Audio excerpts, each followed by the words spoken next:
ज्या प्रकारे आपण बघितलं मुंबई पदवीधर आणि शिक्षक मतदारसंघाच्या निवडणुका जाहीर झालेल्या आहेत आणि आपल्यासोबत शिक्षक भारतीचे आमदार कपिल पाटील आहेत। एक तर पहिला प्रश्न असा की कपिल पाटील मुंबई शिक्षक मतदारसंघात निवडणूक का लढत नाहीत, कारण तुम्ही सुभाष मोरे यांना उमेदवारी दिली। पहिल्या प्रश्नाचं उत्तर, शिक्षक मतदारसंघात आम्ही गेले 18 वर्ष आमदार आहे, 3 टर्म सलग, आणि मुंबईतल्या शिक्षकांनी मला खूप प्रेम दिलं, विश्वास दिला आणि मिळून आम्ही खूप मोठं काम केलं। परंतु माझा शिक्षक हा 58व्या वर्षी रिटायर होतो, मग तोच निकष शिक्षक आमदाराला का नको?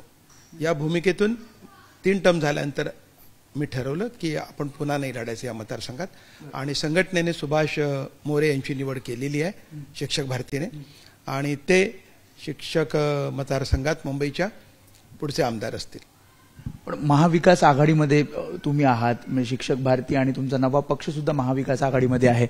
असं असताना या जागेवर तुमचा हक्क आहे, त्यात शिवसेना ठाकरे गटाने अभ्यंकर सर उमेदवार म्हणून दिलेले आहेत, मग त्याकडे तुम्ही कसं बघायचं? आणि महाविकास आघाडीमध्ये धर्म पाळला गेला नाही आघाडीचा? इंडिया आघाडीत आम्ही होतो आणि महाविकास आघाडीत त्यांनी निमंत्रण दिलं, त्यामुळे समाजवादी गणराज्य पार्टी ही त्याचा घटक पक्ष आहे। आम्ही जोरदार काम केलं, कारण आम्ही लोकशाहीच्या बाजूने होतो, हुकुमशाहीच्या विरोधात होतो। त्यामुळे हुकुमशाहीच्या विरोधात जे जे लोकशाहीवादी पक्ष होते त्यांनी कोणती अट शर्त न ठेवता त्यांना साथ दिली। आघाडीचा एक साधा नियम असतो की ज्याची सिटिंग सीट आहे त्याला ती मिळते। मागची 3 टर्म ही आम्ही लढत आलेलो आहोत आणि आमच्या समोर भाजप, शिवसेना यांचे आणि इतर पक्षांचे उमेदवार असायचे, त्या सगळ्यांची डिपॉझिट आजपर्यंत गेले 3 वेळेला, कोणाचे डिपॉझिट सुद्धा वाचलेलं नाही आणि आम्ही लढत आलेलो आहोत। आणि त्यामुळे ही निवडणूक सुद्धा सुभाष मोरे जिंकतील याबद्दल आमच्या मनात विश्वास आहे। आता त्यांनी उमेदवार का दिला हा प्रश्न त्यांना विचारायला।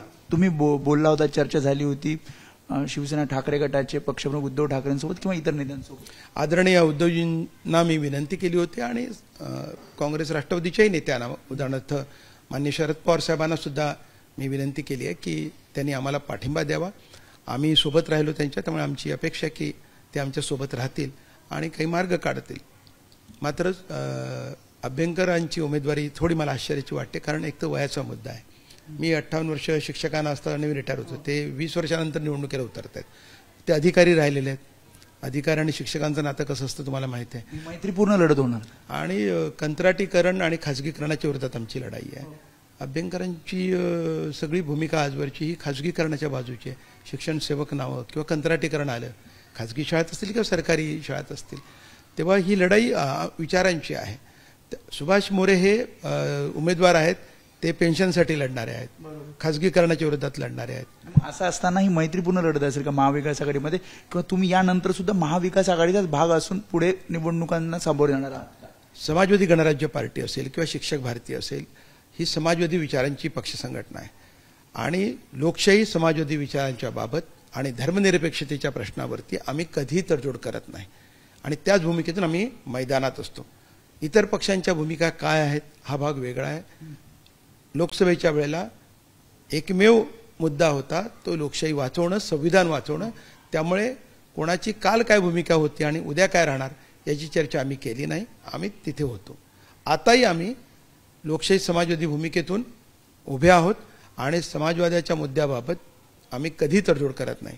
खाजगीकरण आणि कंत्राटीकरणाच्या विरोधातली आमची लढाई आहे आणि या लढाईत आजपर्यंत आम्हाला कोणी साथ दिलेली नाही, आम्ही एकट्याने लढलो आणि ते थांबवण्याचा प्रयत्न। महाविकास आघाडीसोबत असणार का? हा उमेदवार दिल्यानंतर तुम्ही अभ्यंकर सारखे उमेदवार दिले असताना सुद्धा तुम्ही महाविकास आघाडीत भविष्यात असणार आहात का? याचा निर्णय महाविकास आघाडीने घ्यायचा आहे। इतर मतदारसंघामध्ये महाविकास आघाडीला तुम्ही पाठिंबा देणार का? कारण शिक्षक तुम्ही मतदारसंघ लढतात, मात्र 3 इतर जागा सुद्धा महाविकास आघाडी लढेल। मुंबई शिक्षक मतदारसंघात जे आम्हाला पाठिंबा देतील त्यांना इतर मतदारसंघामध्ये पाठिंबा देण्याची भूमिका आम्ही घेऊ, अन्यथा आणि त्यावेळेला संघटना विचार करेल काय करायची ती। शेवटचा प्रश्न, कपिल पाटील हे वेगळ्या रोलमध्ये येणाऱ्या विधानसभा निवडणुकीत पाहायला मिळतील का, किंवा उमेदवारी संदर्भात विचार होईल का? आज शिक्षक मतदारसंघ, पदवीधर मतदारसंघाच्या निवडणूक आमच्या समोर आहेत आणि त्या आम्ही लढतो आहोत। ही वेगळ्या पद्धतीची निवडणूक असते, त्यामुळे लोकसभा आणि विधानसभेशी आम्ही काही तुलना करत नाही, आम्ही मैदानात आहोत।